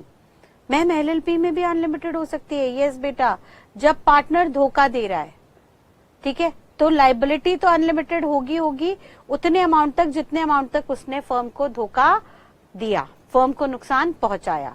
प्लस कोई भी पार्टनर आगे चल के ऐसा धोखा ना दे तो उसके लिए हमने कहा सर पर्सनल लायबल होने के साथ साथ उसको हम जेल भी भेज सकते हैं up to a period of 2 years, 2 साल तक की उसको जेल हो सकती है और उस पे फाइन भी लगाया जा सकता है। फाइन का मतलब है अदर देन लॉसेस। सर जो नुकसान हुआ वो नुकसान तो बेयर करना ही पड़ेगा, पार्टनर को अपने घर से लाना पड़ेगा, लेकिन लॉस के अलावा वो पार्टनर को ऊपर से एडिशनली फाइन पेनल्टी भी देनी पड़ेगी which can be up to ₹5 lakhs, 5 lakh रुपए तक की पेनल्टी हो सकती है। रीजन बीइंग सर अगर हम ऐसा नहीं करते तो हर पार्टनर की हिम्मत खुलती फर्म को धोखा देने की। तो अब यहाँ पे फ्रॉडुलेंट एक्टिविटी के केस में पार्टनर के ऊपर 3 जिम्मेदारी आ गई। पहला तो पार्टनर अनलिमिटेडली लायबल हो जाएगा up to the amount of loss incurred to the firm due to the fraudulent activity incurred by him. दूसरा, उस पार्टनर को जेल हो सकती है up to a period of 2 years। तीसरा, वो पार्टनर पेनल्टी भी देगा in addition to the losses where penalty can be charged up to an amount of ₹5 lakh. ठीक है जी। तो मैम यहाँ पे थोड़ा सा ना लायबिलिटी को लेके कंफ्यूजन आ रही है, तो कोई दिक्कत नहीं है बेटा, इन कंफ्यूजन को हम दूर करते हैं एक एग्जाम्पल से। एक एग्जाम्पल दिमाग को बैठाते हैं, आपको बात जल्दी क्लियर होगी। ध्यान से समझिएगा। सर एलएलपी में एक पार्टनर है और उन्होंने अपने बिजनेस के दौरान कुछ काम किया, ठीक है जी, कुछ एक्शन लिए। क्या उनके एक्शन से कोई और पार्टनर कभी भी बाउंड हो सकता है? लॉ मेकर ने कहा नहीं सर, ये एलएलपी है, यहाँ पे एक पार्टनर द्वारा किए हुए काम के लिए कोई भी दूसरा पार्टनर लायबल नहीं होगा, पहली बात। तो क्या उस पार्टनर के एक्ट से LLP limited liability partnership being दी सेपरेट लीगल एंटिटी लायबल हो सकती है? तो लॉ मेकर ने यहाँ पे जनरल रूल दिया कि नहीं सर, इन जनरल तो एलएलपी भी पार्टनर के काम के लिए लायबल नहीं होती। यानी कोई भी पार्टनर अपनी एलएलपी को बाइंड नहीं कर सकता।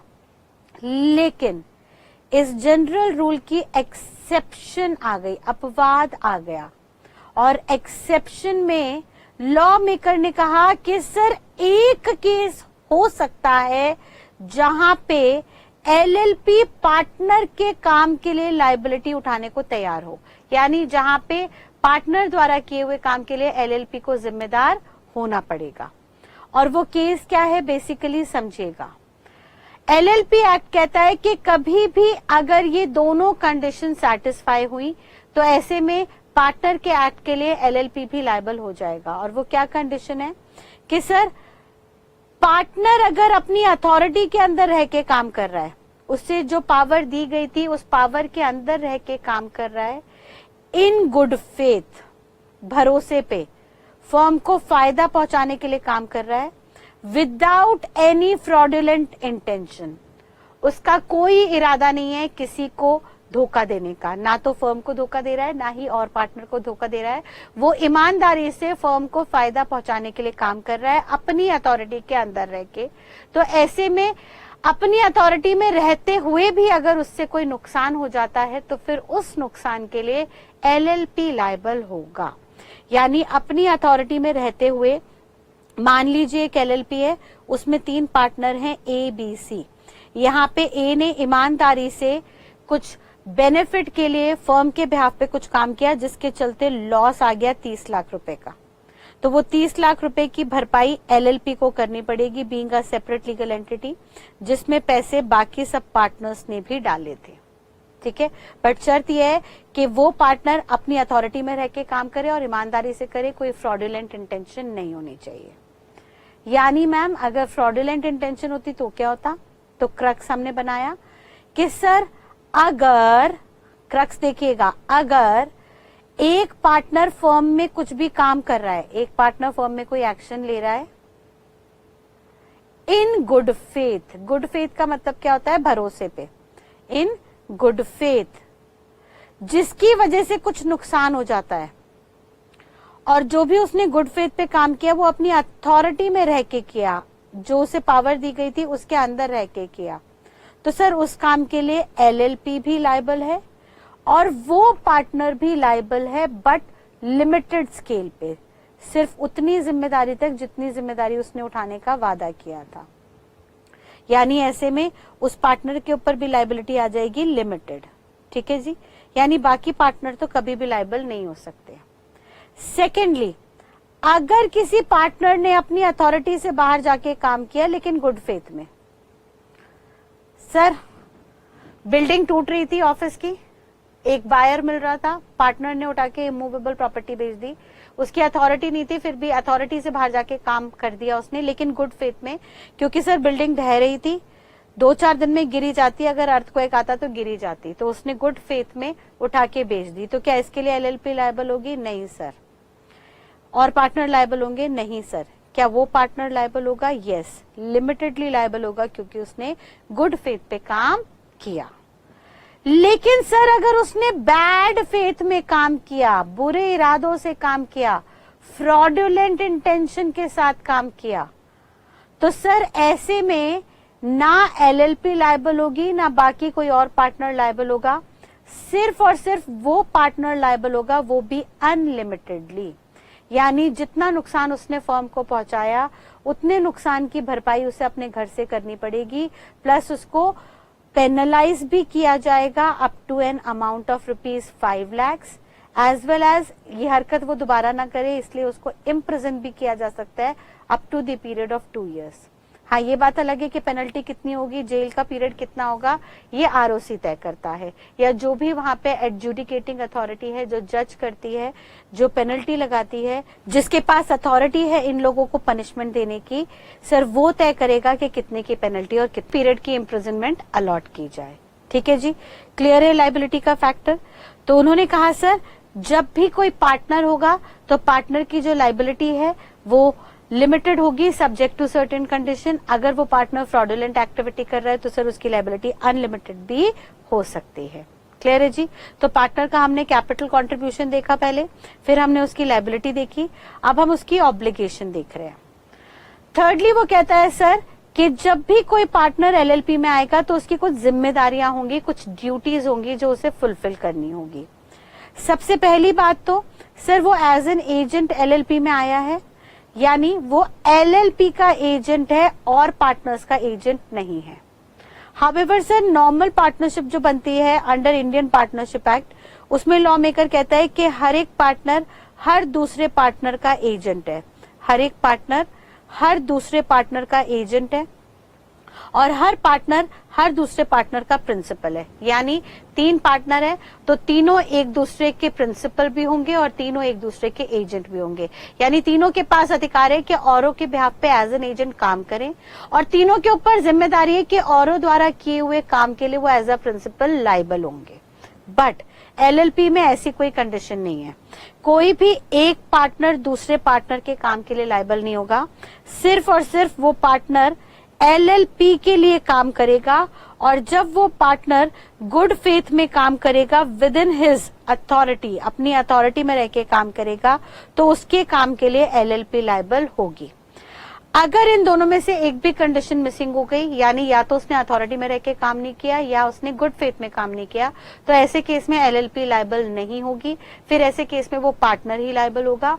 और अगर उसने विद इन हिज अथॉरिटी काम नहीं किया, आउटसाइड जाके किया, तो लायबिलिटी लिमिटेड रहेगी। लेकिन अगर उसने गुड फेथ में काम नहीं किया, फ्रॉडुलेंट इंटेंशन से काम किया, तो उसकी लायबिलिटी अनलिमिटेड हो जाएगी। क्लियर है बेटा यहां तक की बात? सेकेंडली वो कहता है सर यहाँ पे एज एन एजेंट उसके पास वो सारी ड्यूटीज आ जाएंगी जो इंडियन कॉन्ट्रैक्ट एक्ट में एजेंट को अलॉट की थी। यानी इंडियन कॉन्ट्रैक्ट एक्ट 1872 में एजेंट की जो भी जिम्मेदारियां थी, जो भी ड्यूटीज थी, वो सारी की सारी ड्यूटीज पार्टनर्स की भी रहेंगी। ठीक है। नेक्स्टली वो कह रहा है बेटा that LLP being principal is liable for act of partner. अगर partner within their implied authority, जो उनको अथॉरिटी दी गई है, अपने अथॉरिटी के अंदर रह के काम कर रहे हैं, तो उनके काम के लिए एलएलपी लायबल होगा अगर उनका काम उनकी अथॉरिटी के अंदर प्लस गुड फेथ में हुआ है। देन उसके बाद उन्होंने नेक्स्ट कहा that LLP not liable for the act of partner outside there authority. ये बात हम अच्छे से देख चुके हैं कि अगर किसी भी पार्टनर ने अपनी अथॉरिटी के बाहर जाके कोई काम किया तो उसके लिए एलएलपी लायबल नहीं होगी। इस बात को एक एग्जाम्पल से देखते हैं, आपको लॉजिकली अच्छे से क्लियर हो जाएगा। मान लीजिए एक फर्म है, एक एलएलपी है जिसका नाम है PQR एलएलपी। ठीक है। अब इस एलएलपी का एक एग्रीमेंट है, एलएलपी है, जिसमें लिखा हुआ है एलएलपीए के अंदर कि any partner can contract with the outsider. कोई भी पार्टनर बाहर वाले के साथ कॉन्ट्रैक्ट में एंटर हो सकता है only up to an amount of ₹2 lakh. 2 lakh तक की कंसिडरेशन है, 2 लाख तक का कॉन्ट्रैक्ट है, तो उसके लिए कोई भी पार्टनर इंडिविजुअली बाहर वाले के साथ कॉन्ट्रैक्ट कर सकता है। लेकिन ऐसे में एक पार्टनर है क्यू, PQR में से मिस्टर क्यू, उन्होंने अपनी अथॉरिटी से बाहर जाके एक आउटसाइडर मिस्टर टी के साथ एग्रीमेंट किया फॉर ₹2,60,000। यानी उन्होंने इस बार जो कॉन्ट्रैक्ट किया बियॉन्ड हिज अथॉरिटी किया।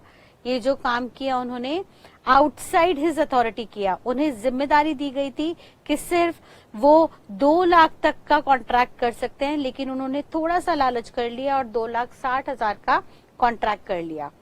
अब अगर इस कॉन्ट्रैक्ट के चलते एलएलपी को फायदा होता है, ध्यान से सुनना, अब आउटसाइड दी अथॉरिटी जाके अगर एलएलपी को कोई प्रॉफिट होता है तो उसके लिए लॉ मेकर कहता है कि भाई साहब वो प्रॉफिट पूरी की पूरी एलएलपी में डिस्ट्रीब्यूट होगा। फिर वो प्रॉफिट जो है एज अ होल आप पूरी एलएलपी में बांटोगे, हर पार्टनर को उसका शेयर मिलेगा।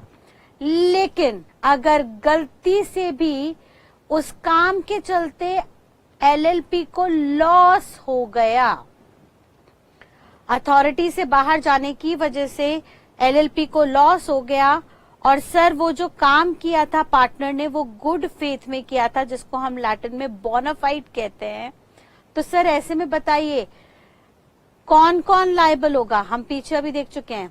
क्या और पार्टनर्स लायबल होंगे? मतलब ही नहीं बनता। क्या एलएलपी लायबल होगी?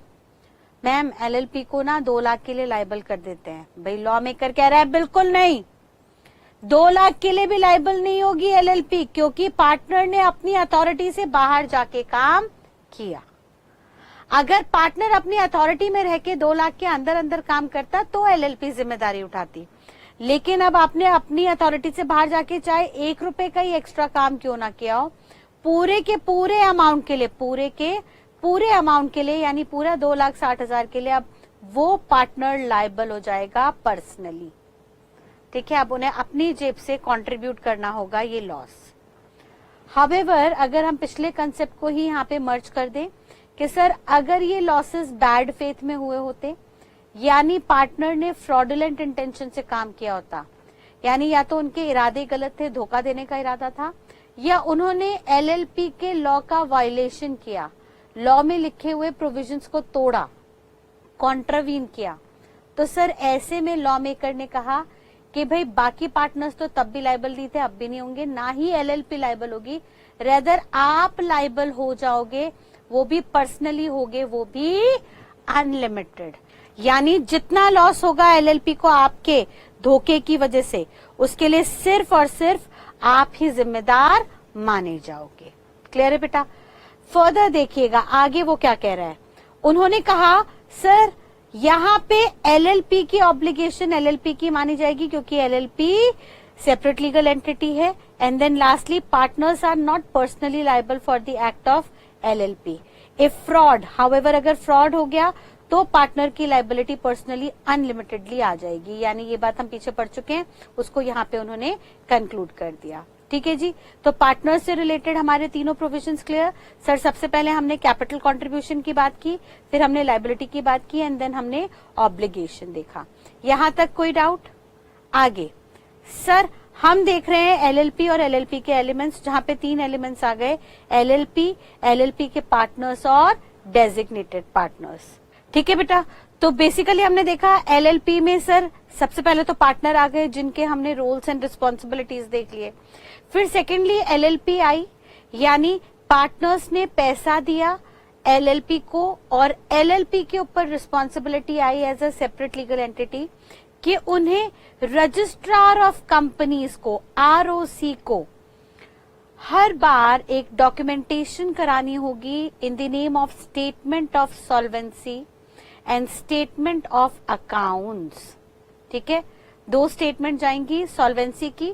सॉल्वेंसी का मतलब होता है सर यहाँ पे आपको बताना होगा कि आपके एसेट्स आर मोर देन और इक्वल टू लाइबिलिटीज, यानी आपके पास इतने एसेट्स हैं कि आप अपनी लाइबिलिटीज को मीट कर सको, यानी आपकी फाइनेंशियली साउंड सिचुएशन है। और दूसरा स्टेटमेंट ऑफ अकाउंट्स में ऑब्वियसली इनफ्लो एंड आउटफ्लो आपको बताना होगा कि कितना कैश इनफ्लो आ रहा है और कितना कैश आउटफ्लो जा रहा है। इनको हम शॉर्ट में एसओएस और एसओए का नाम देते हैं, जो with in 6 months of the financial year खत्म होने के 6 महीने के अंदर अंदर जमा करानी होती है अंडर फॉर्म 8 टू आरओसी। यानी अनलाइक कंपनी, जहां कंपनी में बहुत सारे डॉक्यूमेंटेशंस होते हैं, बहुत सारे मिनट्स मेंटेन की जाती है, एलएलपी में ऐसा प्रोसीजर नहीं है। एलएलपी में हम सिंपली आपसे एलएलपी से स्टेटमेंट्स जमा करवाएंगे सॉल्वेंसी और अकाउंटेंसी की। ठीक है जी।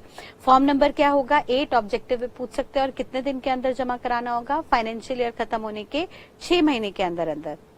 तो सर फाइनेंशियल ईयर है अगर आपका 2021, फाइनेंशियल ईयर 2021 है, 31 मार्च 2021 को फाइनेंशियल ईयर कंप्लीट हो रहा है, तो इसके बाद से 6 महीने क्या हो गए सर? इसके बाद अप्रैल, मई, जून, जुलाई, अगस्त एंड सितंबर 6 महीने हो गए, यानी 30 सितंबर 2021 तक आपको फॉर्म 8 रिस्पेक्टिव आरओसी में डिपॉजिट करना होगा। ठीक है जी, क्लियर है? तो सर हमने देखा, पहले हमने पार्टनर्स की रिस्पॉन्सिबिलिटी देखी, फिर हमने एलएलपी की, और अब हम देखने जा रहे हैं डेजिग्नेटेड पार्टनर्स का रोल। सर ये डेजिग्नेटेड पार्टनर्स कौन होते थे? ये सिंपली मैनेजमेंट कंडक्ट करते हैं एलएलपी की। एलएलपी की जो मैनेजमेंट कंडक्ट करते हैं उनको हम डेजिग्नेटेड पार्टनर्स या डीपी का नाम देते हैं। ठीक है जी। They are just like board of directors in a company. ठीक है, जैसे डायरेक्टर्स मैनेजमेंट देखते हैं, ऐसे ही डेजिग्नेटेड पार्टनर्स की रिस्पॉन्सिबिलिटी होती है कि वो एलएलपी के day to day affairs manage करें और एलएलपी को प्रॉफिट जनरेट करके दें। ठीक है जी। तो आइएगा अब हम डेजिग्नेटेड पार्टनर्स देखते हैं, ये कौन होते हैं, इनका रोल क्या होता है, क्या क्या रिस्पॉन्सिबिलिटीज होती है एंड सो ऑन। सर सबसे पहले तो हमने बात देखी कि ये जो डेजिग्नेटेड पार्टनर्स हैं जिनको हम डीपी बुलाते हैं, इनका प्राइमरी काम होता है एलएलपी की मैनेजमेंट को हैंडल करना, यानी एलएलपी के डे टू डे अफेयर्स को ये ही मैनेज करते हैं। ठीक है, इनके लिए सेक्शन 7 आया जिसमें कुछ कंडीशंस दी डेजिग्नेटेड पार्टनर्स से रिलेटेड। सबसे पहले उन्होंने कहा कि सर कम से कम 2 डेजिग्नेटेड पार्टनर्स होने ही चाहिए। सर किसी भी एलएलपी के अंदर 2 ऑफिशियल्स, 2 हेड होने चाहिए जो पूरी ऑर्गेनाइजेशन को देखें, क्योंकि पार्टनरशिप का मतलब ही है कम से कम 2 लोगों का होना जरूरी है। तो सर यहाँ पे 2 लोगों का होना सिर्फ फंड रेजिंग के लिए नहीं है, एज अ पार्टनर मैनेजमेंट में भी मिनिमम 2 लोगों का होना जरूरी है, क्योंकि अगर मैनेजमेंट में एक ही बंदा है तो सर वो तो सोल प्रोप्राइटर हो जाएगा, या कंपनी आप बना रहे हो तो 1% कंपनी बना लो। लेकिन यहाँ पे एलएलपी में मैनेजमेंट में भी कम से कम 2 या 2 से ज्यादा लोग होने चाहिए, जिसमें से 1 पर्सन इंडियन रेजिडेंट होना जरूरी है। हमने देखा था पीछे सर वो कम से कम इंडिया में 182 डेज से ज्यादा रहा हो। ठीक है। देन सेकेंडली वो कह रहा है सर जो भी ये डेजिग्नेटेड पार्टनर होगा ही shall be answerable for all the acts, जो भी मैनेजमेंट में एक्शंस हो रहे हैं उसके लिए ये डेजिग्नेटेड पार्टनर लायबल है। And he shall be liable for contravention of the act, इस एक्ट में किसी भी प्रोविजन को अगर कोई वायलेट करता है, कोई उसको कॉन्ट्रावीन करता है, तो भाई ये डेजिग्नेटेड पार्टनर लायबल हो जाएगा। और यहाँ पे लायबिलिटी अनलिमिटेड भी हो सकती है अगर उन्होंने fraudulently out of their authority काम किया है। ठीक है। देन उसके बाद नेक्स्टली वो कहता है, कंडीशन डालता है कि हर डेजिग्नेटेड पार्टनर का अपना एक DPIN होना चाहिए। ये DPIN होता है डेजिग्नेटेड पार्टनर आइडेंटिफिकेशन नंबर।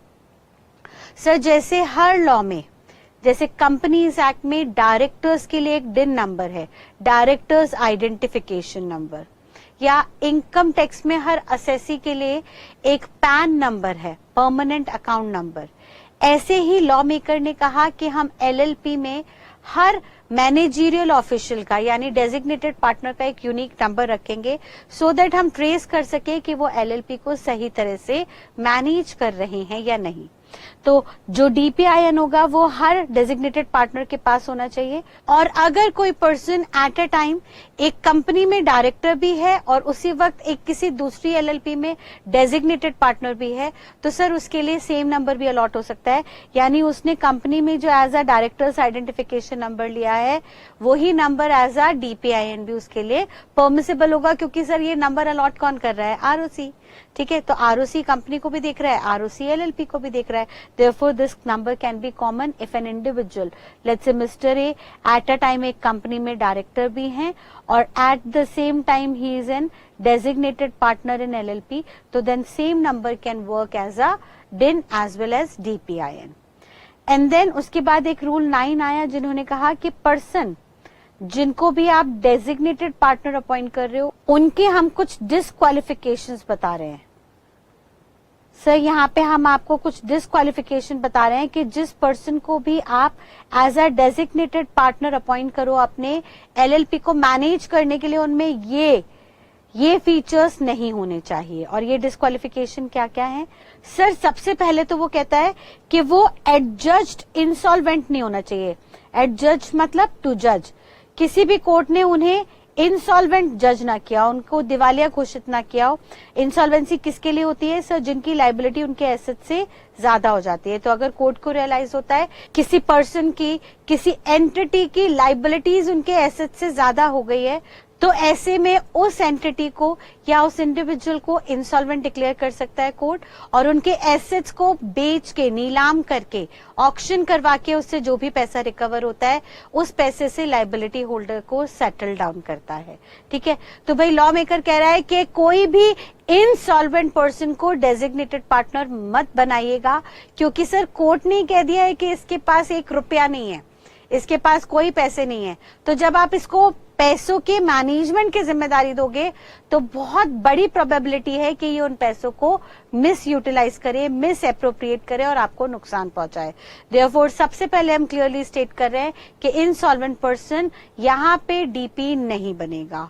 और अगर कोई इंसॉल्वेंट हो भी गया था तो सर हमारा मानना है कि धीरे धीरे, भाई अब वो इंसॉल्वेंट था लेकिन वो मरेगा तो नहीं, वो बेचारा फिर से कहीं से नई शुरुआत करेगा, चाहे नया बिजनेस करे, चाहे नई जॉब करे, तो वो कुछ भी और काम करके दोबारा से सॉल्वेंट हो जाता है। लाइक मान लीजिए अमिताभ बच्चन जी, कई साल पहले उनकी एक प्रोडक्शन कंपनी थी ABCL, जिसमें पूरा पैसा उनका डूब गया था, वो कंपनी इंसॉल्वेंट हो गई थी। तो सर जब वो इंसॉल्वेंट हो गए थे, उनके फाइनेंशियल कंडीशन खराब हो गए थे, तो उन्होंने फिर से शुरुआत की थी।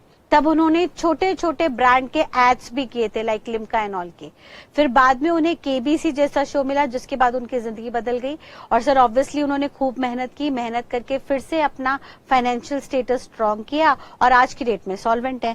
तो आज कोई ऐसी प्रॉब्लम नहीं है। तो उन्होंने कहा सर अगर कोई इंसॉल्वेंट हो भी गया था तो देख लीजिएगा उनके 5 साल बीत चुके हों, यानी जब वो इंसॉल्वेंट हुए थे तो इंसॉल्वेंसी के बाद उनके 5 साल बीत चुके हों, 5 साल के बाद they might be eligible to be appointed as designated partner in an LLP। ठीक है जी, किसी एक एलएलपी में 5 साल बाद वो as a designated partner appoint हो सकते हैं, जरूरी नहीं है हो, ठीक है जी। सेकेंड डिस्क्वालिफिकेशन वो बता रहा है कि sir they must not be convicted by the court. Convicted मतलब होता है इम्प्रिजनमेंट, सर उन्हें जेल में ना डाला गया हो, इम्प्रिजन ना किया गया हो, ठीक है। अगर किसी भी कोर्ट ने उन्हें जेल में डाल दिया for not less than 6 months, not less than 6 months का मतलब क्या है, मोर देन और इक्वल टू 6 months, सर 6 महीने या 6 महीने से ज्यादा की सजा दी गई हो, ठीक है, 6 महीने या 6 महीने से ज्यादा की सजा दी गई हो तो सर वो भी डिस्क्वालीफाई हो जाएंगे to be appointed as DP, ठीक है। अब इस पॉइंट को एक दूसरे पॉइंट से कनेक्ट करते हैं, आपको थोड़ा सा डाउट आ सकता है, उस डाउट को क्लियर करते हैं। आगे उन्होंने कहा कि sir he must also not be convicted by court for any fraudulent act of LLP. Sir limited liability partnership से रिलेटेड भी उनको कोई कैद की सजा ना सुनाई गई हो। मैम यहाँ पे टाइम तो दिया नहीं, बेटा यहाँ पे टाइम नहीं दिया, इसका मतलब वो कहना चाह रहा है कि इस एक्ट के तहत वो एक भी दिन जेल ना गए हो। एलएलपी एक्ट के तहत वो जेल एक भी दिन ना गए हो। अगर वो एक दिन भी जेल चले गए, even for a day under this act, then he shall always be disqualified to be appointed as DP. क्या मैम 5 साल बाद इनको यहाँ पे छूट मिल जाएगी?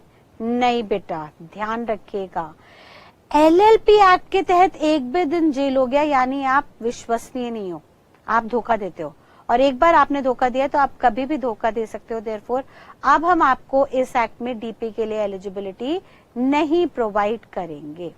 हाउएवर अगर किसी और एक्ट में आपको इम्प्रिजनमेंट हुई थी तो वहां पे हम देख लेंगे, अगर वो इम्प्रिजनमेंट 6 महीने से कम की थी तो हम आपको परमिट कर सकते हैं कि आप एज अ डीपी अपॉइंट हो जाओ। मैम थोड़ा थोड़ा डाउट हो रहा है, बेटा समझिएगा वो क्या कह रहा है।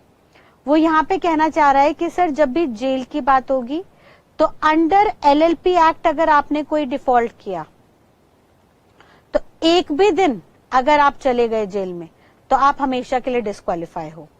लेकिन अगर अदर देन एलएलपी एक्ट यानी under any other act, under any other act, किसी और एक्ट में आपको जेल की सजा हुई तो वहां पे अगर सजा 6 महीने या उससे ज्यादा की है तो भी आप हमेशा के लिए डिस्क्वालीफाई हो जाओगे।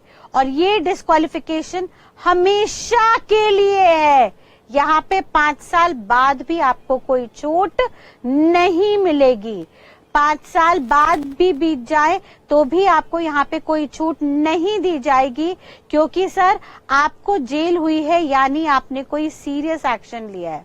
मैम एनी अदर एक्ट में 6 महीने से कम की सजा हुई तो हम एलिजिबल हो जाएंगे? यस, एलिजिबल हो जाओगे। मैम वहां पे क्यों एलिजिबल किया? क्योंकि बेटा और लॉज में हो सकता है छोटे बड़े कारणों की वजह से भी जेल हो जाती हो। लाइक नॉर्मली अगर आपने दिल्ली की डीटीसी बसेस में ट्रैवल किया होगा तो वहां डीटीसी बसेस पे डिस्क्लेमर होता है कि कोई भी पैसेंजर अगर बिना टिकट के ट्रैवल कर रहा है, कोई भी यात्री बिना किराए के ट्रैवल कर रहा है तो उन्हें 15 दिन की साधारण कैद होगी। हम 15 दिन के लिए उन्हें नॉर्मल जेल में डालेंगे और फिर उसके बाद छोड़ देंगे। तो सर वहां पे जो सजा सुनाई गई कोई बहुत सीवियर नेचर की थोड़ी ना थी। जेल गया बंदा क्योंकि उसके पास वाकई पैसे नहीं थे, तो सर थोड़े से पैसे नहीं थे। अब डीटीसी का किराया कितना होगा? 20 रुपए, 30 रुपए, 40 रुपए बस।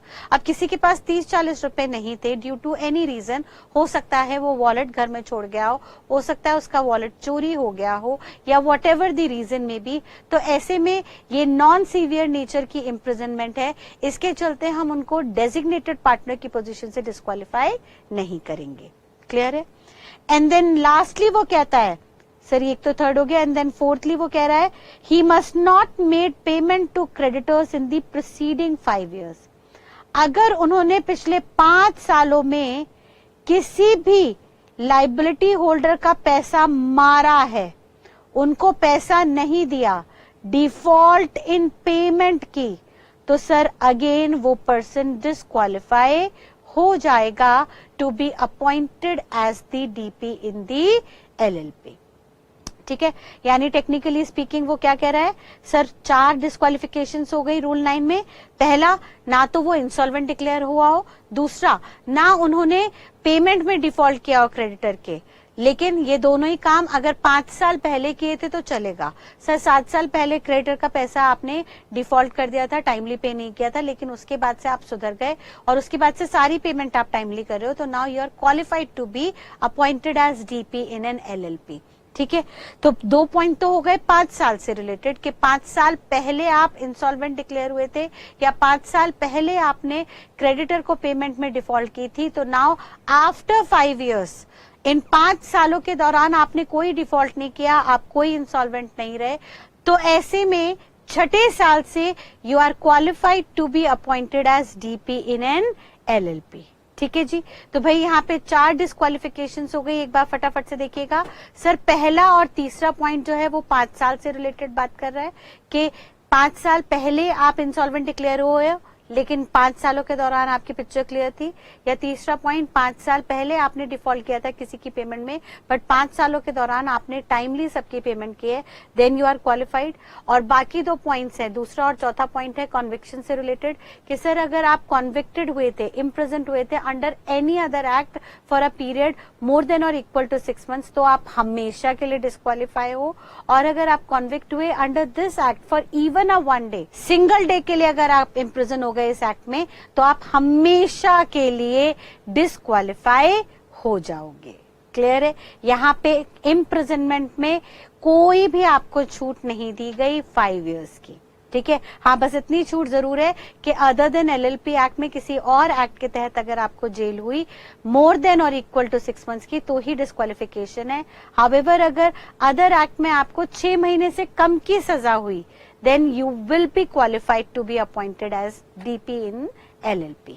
क्लियर है बेटा, यहाँ तक की बात क्लियर। तो डेजिग्नेटेड पार्टनर्स की हमने यहाँ पे डिटेल देख ली कि उनकी क्या क्या रिक्वायरमेंट है, क्या क्या क्वालिफिकेशन है, क्या क्या डिस्क्वालिफिकेशन है। यानी बेसिकली हमने डिस्क्वालिफिकेशन देख ली, जो इन डिस्क्वालिफिकेशन में कवर नहीं होगा वो क्वालिफाइड हो जाएगा। ठीक है, secondly roles and responsibilities of DP. DP की क्या क्या जिम्मेदारियां होंगी, उन्हें बहुत सारे फॉर्म्स वगैरह भरने होंगे। सर सबसे पहला फॉर्म होगा फॉर्म LIP, यानी ये डॉक्यूमेंटेशन होगा at the time of incorporation. जब LLP को रजिस्टर कराया जाएगा तो रजिस्ट्रेशन के टाइम पे ये फॉर्म होंगे। Form number 3, intimation to registrar about change in F2। Form number 4, appointment and termination of DP and partner. Form number 5, changes in the name of LLP। Form number 9, application for DPIN।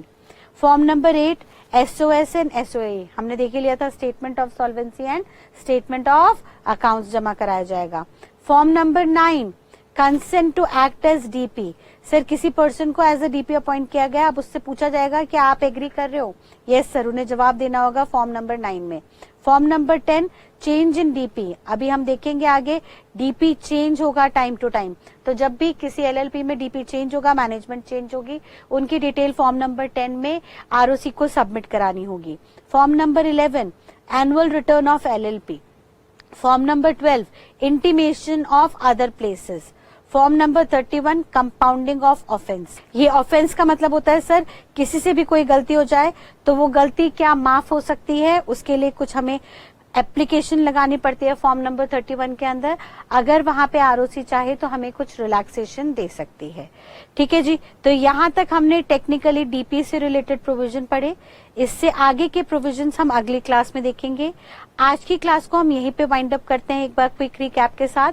हमने देखा sir LLP आज की date में currently best business form है। इसके लिए law बनाया गया, JJ ईरानी कमेटी ने 2005 में लॉ बनाया जो 2008 में इफेक्टिव हुआ LLP एक्ट के नाम से। ये जो एक्ट है वो होल इंडिया में एप्लीकेबल है इंक्लूडिंग जम्मू एंड कश्मीर, और यहाँ पे पार्टनरशिप फर्म इनकॉर्पोरेट होती हैं under certain features of company also. ये एप्लीकेबल हुआ था 31 मार्च 2009 से।